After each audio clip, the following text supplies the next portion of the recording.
Eu acredito. O Boa. Gal tem essa frase agora. Não está escrito isso aqui, não. Você não colocou no roteiro isso? Não. Pessoal, bom dia, boa tarde, boa noite. Não sei a hora que você está vendo meu vídeo, né? Que é a Mônica. Meu canal fala principalmente de autismo, mas de vez em quando ele fala de outras coisas também que fazem um cruzamento. Eu vou começar o vídeo hoje cantando um pedacinho de uma música para vocês. Se eu não posso mudar o mundo, eu balanço, balanço o mundo. Por quê? Porque essa frase diz o porquê que eu tô gravando meus vídeos. Por que eu tô chegando aí na sua casa, tô falando que nem periquito. Porque assim, o que eu vejo? Autismo virou uma coisa muito contemporânea, muito popular. Todo mundo acha que sabe o que é autismo. Você clica lá no Google, o que é autismo? Eles explicam lá de várias formas. Eu queria até lançar esse desafio para vocês, o que é autismo. Porque todo dia eu acordo e me pergunto o que é autismo, e todo dia eu me respondo, não sei. E olha que eu já estou há 38 anos nesse negócio. Eu leio artigos científicos, eu já fui presidente de associação, sou especialista em autismo, eu tenho filho autista de 38 anos e eu não sei o que é isso. Eu tenho umas ideias, umas suposições. O autismo mexe muito comigo, né? Ele é meu rum cubano. O esporte é a minha cachaça. Então hoje eu quero fazer essa junção aí de esporte, autismo, marketing, faixas de autistas das torcidas organizadas. Eu quero fazer essa junção para abordar exatamente essa reflexão aí que eu quero fazer. Do autismo contemporâneo. Que a verdade é uma só. Sou velha. Eu tenho 65 anos. Quando eu tive o meu primeiro contato com o autismo, há 38 anos atrás, autismo era uma coisa rara, era uma síndrome, não era um transtorno. E não tinha essa divulgação de jeito nenhum, né? Eu mesmo estudei psicologia, eu li uma frase lá no curso, num livro de neuropsicologia. E hoje, modernamente, a gente começou a ver a palavra autismo em tudo quanto é lugar. Tudo. É um negócio impressionante. Você tá numa fila de caixa, pagando um negócio, você comenta, isso aconteceu comigo esses dias. Você comenta alguma coisa sobre autismo, já tem uma pessoa que tem um sobrinho autista, que trabalha com autismo atrás de você, vem conversar. Ficou uma coisa muito popular, popularizada. E o esporte tá pegando isso aí como marketing. Eu percebo. Tá errado? Não. Os clubes de futebol são empresas. Eles vivem de lucro. Eles têm que pegar as coisas que estão popularizadas no mundo e se utilizar delas. Eles não podem esquecer, por exemplo, que dia 2 de abril é o dia da conscientização mundial do autista. O dos Down, eu acho que é 21 de março. Me perdoem aí se alguém tiver Down e não for 21 de março, mas eu acho que é. Então, os clubes esportivos hoje não podem esquecer disso. Não pode esquecer dos LGBTQIA+, dos negros, toda essa população que é diferente, né? Então, eu vou contar para vocês uma coisinha que aconteceu comigo. Foi, se não me engano, 22 de maio. Eu estava assistindo um jogo de futebol entre o Sport e o Galo. Que assim, eu assisto jogo de futebol o tempo todo. Assisto vôlei, campeonato mundial de natação, adoro esporte. Meu primeiro trabalho com psicologia foi com esporte. E tinha lá uma faixa autistas. A faixa era meio laranja, uma faixa muito chamativa. Embaixo tinha mais alguma coisa escrita, mas estava tampado pelas outras placas. Mas estava muito claro. A faixa do esporte, né? Do Esporte Clube Recife. O jogo estava sendo lá. E aquela faixa, claro, né, gente? Está na minha área, me chamou a atenção demais. Eu estava assistindo um jogo de futebol, que eu amo. Estava assistindo o Galo. E estava assistindo um jogo que é do tipo que define, que aquele era uma espécie de final. Quem ganhasse aquele jogo ia para a próxima fase da Copa do Brasil. Então aquilo tudo foi ficando na minha cabeça. O esporte deu uma surra no Galo. Apesar de eu ser Galo, eu fiquei até triste que o esporte não passou para a segunda fase. Porque ele mereceu demais, a gente jogou bem demais. Então tudo isso somou na minha cabeça e fez um fechamento para mim fez um fechamento das coisas que eu venho pensando. Porque assim, é muito legal a gente falar, o autismo hoje está popularizado, todo mundo sabe, todo mundo discute. Já teve gente que falou comigo, quando eu falei que meu filho era autista, falou assim, não, que chique. Eu pensei, isso é chiquérrimo. Chiquérrimo, igual casca de banana no meio da rua. Você escorrega, leva um tombo e não sabe o que fazer depois. É muito chique. Eu amo meu filho, eu tô mergulhada nesse negócio aí de autismo, mas não é uma coisa chique. Autismo é uma coisa grave, séria. O futebol, por exemplo, é sério. Essa faixa hoje, vários clubes de futebol têm aparecido com ela durante os jogos. Ainda não vi muito em outros esportes, mas no futebol isso está sendo comum. Todo mundo está vendo a faixa. Mas autismo, gente, é um negócio tão complicado, tão complexo. Para mim, por exemplo, que não sei o que é autismo, mas que tenho lido coisas que são evidências claras, assim, que cristalinas, que você não pode negar. Então, eu comecei a pensar assim, que esse tipo de coisa, né, um transtorno tão grave, não pode ser tão popularizado. Ele pode ser usado por um time de futebol, até porque os autistas de nível 1, por exemplo, que são mais livres, que dão mais conta da própria vida, eles têm time de futebol, eles gostam de futebol. O meu filho, por exemplo, é dessa torcida aqui, por isso que eu estou usando essa camisa hoje, os autistas atleticanos. Ele é um autista de nível 3. Ele vai no jogo e ele fica na sala multissensorial. Você acha que ele vai ficar lá assistindo o jogo dentro do Mineirão?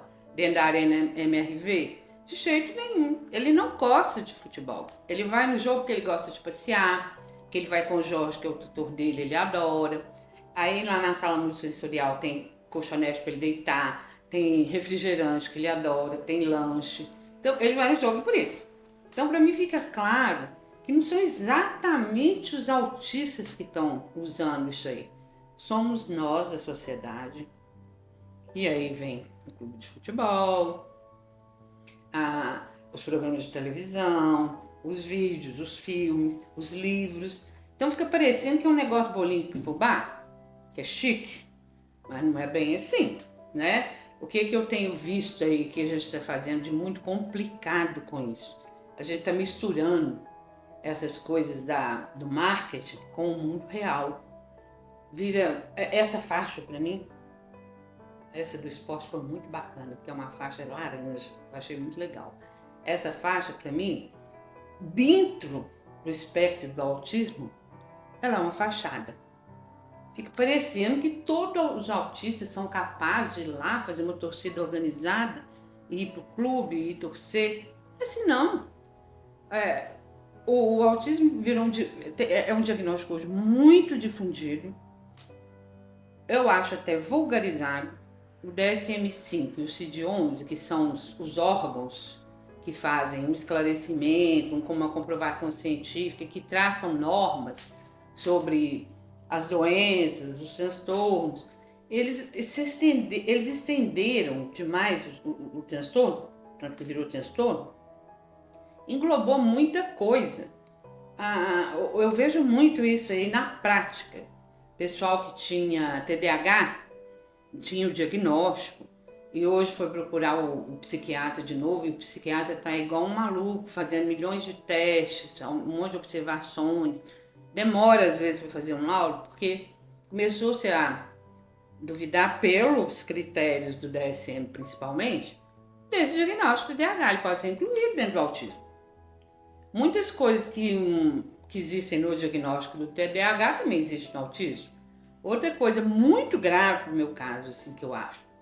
Antes era autismo e Asperger, que foram as síndromes descobertas lá em 1943 por 2 cientistas, o Kanner e o Asperger. E elas têm sintomas muito parecidos? Tem. Elas são irmãs. Mas só que assim, o autista é muito grave. E o Asperger, ele tem os mesmos sintomas muito mais brandos e ele sabe como lidar com aquilo. Às vezes, quando ele é mais pequenininho, ele tem uma dificuldade. Com a escolarização, com a socialização, ele vai aprendendo a lidar. Claro que ele vai olhar o mundo de uma forma diferente da gente sempre, porque ele é diferente. Mas não é igual o autista de nível 3, que é o autista mesmo, né? Do Kanner lá, nos primórdios. Então, essas coisas todas, para mim, elas viram uma bola. Para mim é uma bola que gruda tudo junto. Eu percebi que, assim, por causa desse avanço dos meios de comunicação, que hoje a gente fala num segundo, todo mundo já sabe, aconteceu que o sonho das mães, dos pais, de quem lida com autismo, o sonho, veja a palavra que eu estou usando, se realizou. O autismo ficou presente, ficou falado. Nas últimas décadas aqui no Brasil foram votadas muitas leis beneficiando os autistas. As mães e os pais queriam que os autistas fossem para a escola junto com os outros alunos da mesma forma, né? E todo mundo fala, tem filme, tem livro. Mas, gente, é um negócio complicado, porque assim, a inclusão, ela tá lá na lei. E ela é uma lei brasileira. Estou falando da nossa. Não vamos esquecer como que anda a lei brasileira. A nossa Constituição é de 88. Tem muita coisa que não é cumprida. Inclusive porque falava lá na Constituição, isso aqui tem que ter uma lei complementar para autorizar esse artigo, vamos dizer assim. Não fizeram a lei complementar. Então as nossas leis aqui elas são muito brasileiras mesmo. Elas são forçadas pela popularização, pelo marketing, pelo lobby. Chega lá no Congresso, essa turma que pedem as leis, elas são feitas porque esse cara quer ser eleito de novo a qualquer custo, não é assim? Eles precisam do nosso voto. Então a gente pede, quer dizer que tem muita gente pedindo, eles fazem. Mas aí o que aconteceu com esse tanto de lei, né, do autismo? O autista tem direito a um monte de coisa. A coisa mais grave que eu vejo, os pais dos autistas queriam muito que os meninos autistas fossem para a escola junto com os outros meninos. Então, os autistas hoje têm direito a isso, tá? É inegável. Mas, fala lá, inclusive, na lei, que eles precisam de um monitor dentro da sala de aula. Isso, quando eu vejo uma escola que tem isso, ou ela é particular e o pai está pagando, ou ela é pública e o cara que está lá de monitor é estagiário, não é uma pessoa profissionalizada da área, não, às vezes está lá, até de boa vontade, mas não é concursado para isso, né? Não tem capacidade, competência. E é incomum. Esse cara na rede pública é incomum, esse acompanhante, esse monitor. E uma outra coisa mais grave que eu tenho visto, imagina com tanto diagnóstico de autismo que nós estamos tendo, se fosse se cumprir a lei. Então, eu falei isso com o Ricardo esses dias, ele falou, já está acontecendo isso, eu falei, Ricardo, não está acontecendo porque não cumpre a lei. Mas, se cumprisse, teríamos numa sala de 40 alunos, 10 autistas. E cada autista precisa de um monitor. Seria muito incomum, talvez aceitável, se 10 alunos, 5 monitores. Mas, em geral, cada um precisa de um.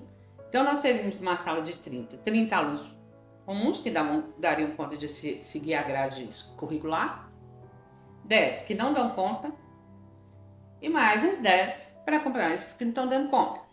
Quer dizer, a sala ia ficar com 50 pessoas dentro da sala, e o currículo comum estaria à parte desses outros meninos, porque eles não acompanham, eles precisam do monitor. Então, isso para mim é inviável. Na minha cabeça, certo era pegar esses 10, aí não precisava de 10 monitores, uns 5, e fazer uma outra sala separada.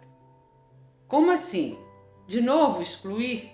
Não, gente, incluir de verdade. A outra sala separada não precisava ser numa outra escola, que ainda acontece isso, quando tem a sala separada, é numa outra escola. Para mim, ela teria que ser na mesma escola, no mesmo prédio, com o mesmo uniforme, com o mesmo nome, às vezes, só classes especiais. E eles teriam espaços em comum, na hora do recreio, talvez uma educação física, às vezes um fazendo lá, o outro cá também. Isso é inclusão. Gente, essa fachada das torcidas organizadas, que eu não estou criticando a torcida organizada, eu estou criticando como que a gente está enxergando a coisa. Essa fachada é irreal. A gente vê, esses dias, semana passada, os planos de saúde cortaram o convênio de um monte de gente com autismo. Tinha outras coisas lá, mas em geral, pessoas que portadoras de autismo tiveram o plano de saúde cancelado. Por quê? Porque as operadoras de saúde não estão dando conta do recado. Por lei, elas são obrigadas a atender os autistas. Mas elas não dão conta, porque, como eu já vi até numa pesquisa que se fez estatisticamente, hoje a operadora gasta mais dinheiro com autismo do que com câncer. Porque tem autista demais. Então ficou caro demais. Então eles não estão dando conta. E aí fica esse negócio. Você tem um plano de saúde, você quer exigir. Claro, se eu estou pagando, eu tenho direito. Mas o plano de saúde não pode me oferecer. Não consegue. Quando ele oferece, são nessas clínicas aí, que são muitas hoje, que atendem com convênio, atendem em massa, não atendem bem, não tem como atender bem. Imagine você é um psicólogo. Num dia, um autista já é muito atender num dia. 10, 20 por dia, 15 minutos, meia hora, cada clínica trabalha de uma forma. Gente, isso não é atendimento. Isso é igual a faixa. É uma torcida organizada, é uma fachada.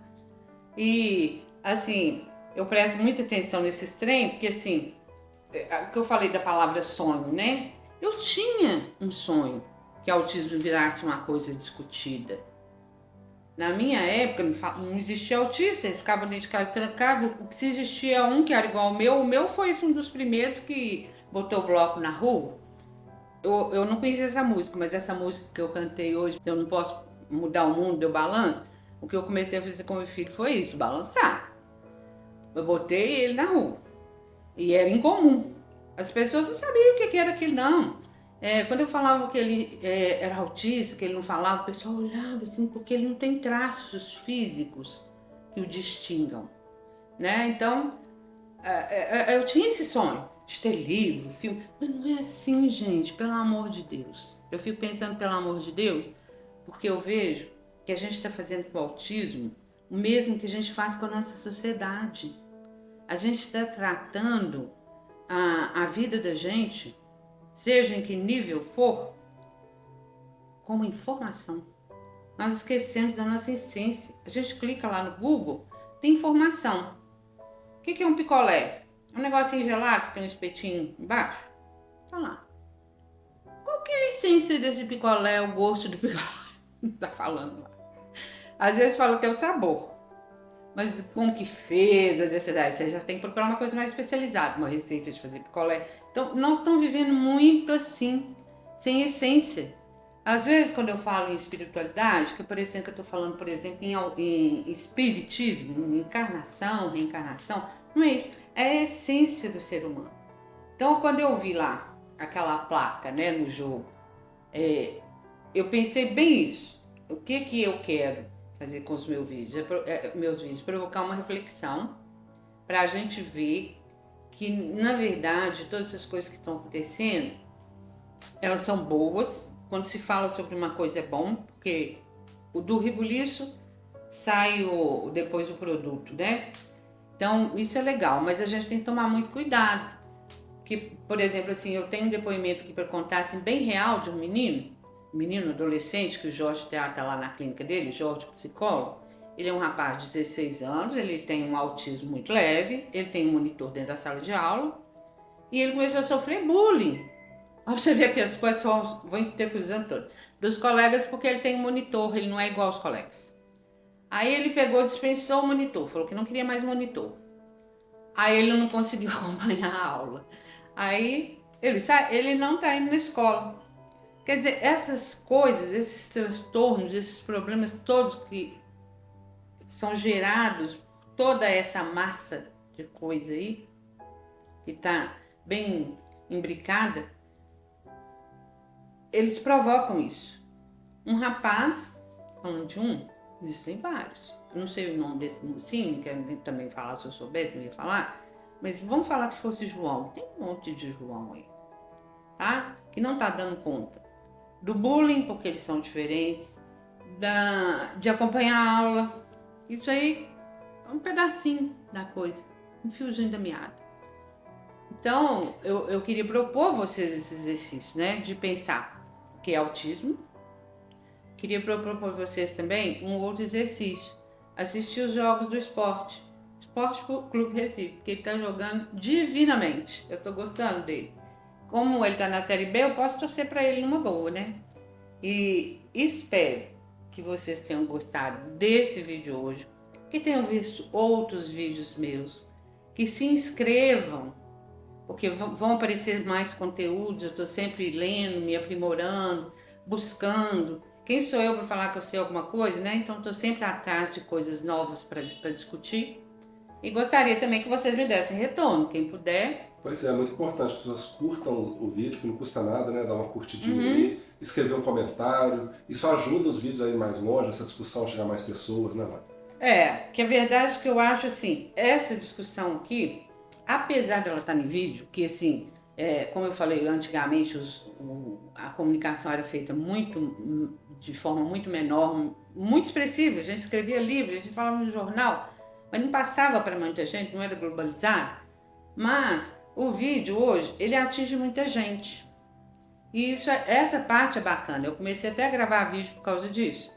E se vocês puderem ver, se inscrever, curtir, prestar um pouco de atenção. Às vezes o vídeo é grande, mas tem uma parte lá, né? Se você lembrar da música, Se Eu Não Posso Mudar o Mundo, Eu Balanço, tá bom. Essa música é bonita. Procurem a letra inteira dela. Qual que é o nome dela?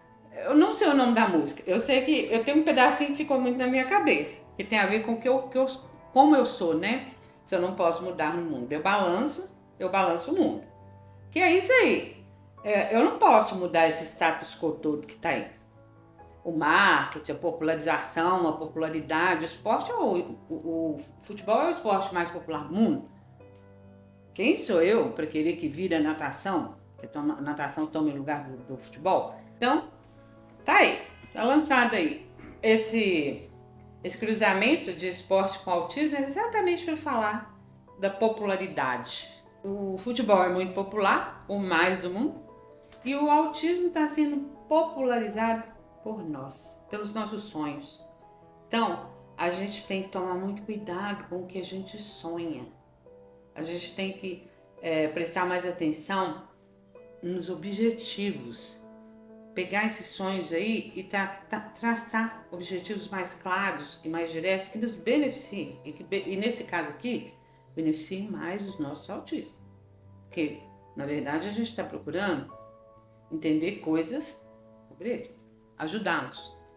E quando o Ricardo falou aí, eu também falei, né? Esse negócio de se inscrever, mandar comentário, dar uma olhadinha. Isso é muito importante para mim, e eu vou ser sincera, aí eu vou ser um pouquinho arrogante com vocês, para vocês também, porque eu estou propondo uma reflexão, vocês não precisam concordar comigo. Eu falei aqui que eu não sei nada sobre autismo, né? Então não preciso de coroa de rainha, mas assim, pra gente discutir isso aí, para ver se a gente melhora, porque a coisa mais legal que existe no novo mundo é discussão, é pensamento.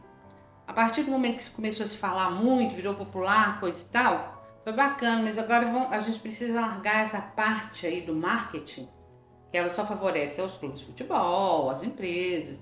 Para nós, o que favorece ter um marketing é o pensamento, a reflexão. O que a gente vai fazer de tudo isso que está aí? Para poder se engajar mais ainda nessa causa aí do autismo. Beleza? Um beijo para vocês, gente.